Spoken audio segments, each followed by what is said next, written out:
ada seorang ikhwan Ustadz, mungkin ini menjadi perwakilan temannya Ana.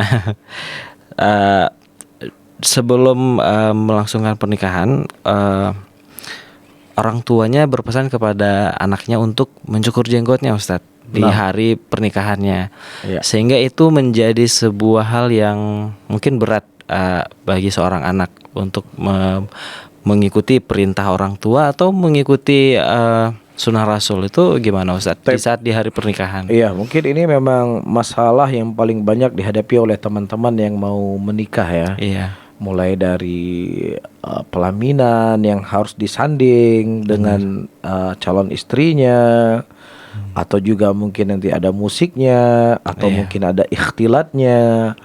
Ini adalah masalah yang cukup kompleks yang terjadi di sebagian teman-teman yang sudah mulai ikut kajian, yang dia ingin memulai pernikahannya itu dengan cara yang sesuai dengan syar'i, dipisah laki-laki dengan perempuan, tidak ada musiknya, dan juga dia tidak ingin istrinya dilihat oleh mata-mata yang tidak berhak untuk melihat atau yang semisal dengannya. Tetapi ini adalah masalah yang cukup serius.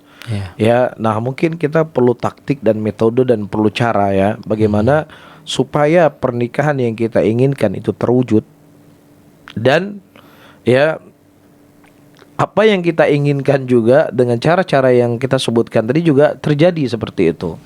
Dan mungkin karena memang apa ya, sesuatu yang memang sudah mengakar ya di negeri kita ya, atau juga bahkan di Aceh itu sendiri. Kalau acara pengantin nggak ada keyboard, nggak ada yang semisalnya, ini kayaknya nggak afdol, nggak meriah Ustaz. Nggak meriah, nggak afdol, atau bahkan bisa-bisa difangi nggak sah. Seakan-akan seperti itulah pandangannya.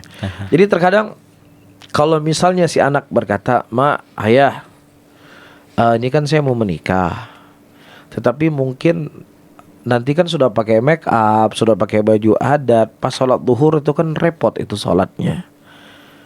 Apa boleh mungkin sekali-sekali saya nggak usah sholat duhur? Alah, Allah kedepes tanya ketika kamu." Kadang-kadang gimana ya kita mau bicara ya, kadang-kadang ini hal yang sepele, bukan hal yang besar meninggalkan sholat.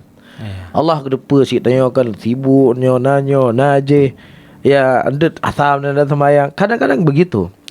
Tetapi ketika masalahnya ayah atau ibu, mungkin nanti kalau pernikahan kita nggak boleh ada musik, terus jangan disanding, atau jangan ada pegah-pegahan kayak purnolong dari jamun lagi nyogom kawin kayak purnolong agak malamnya kan.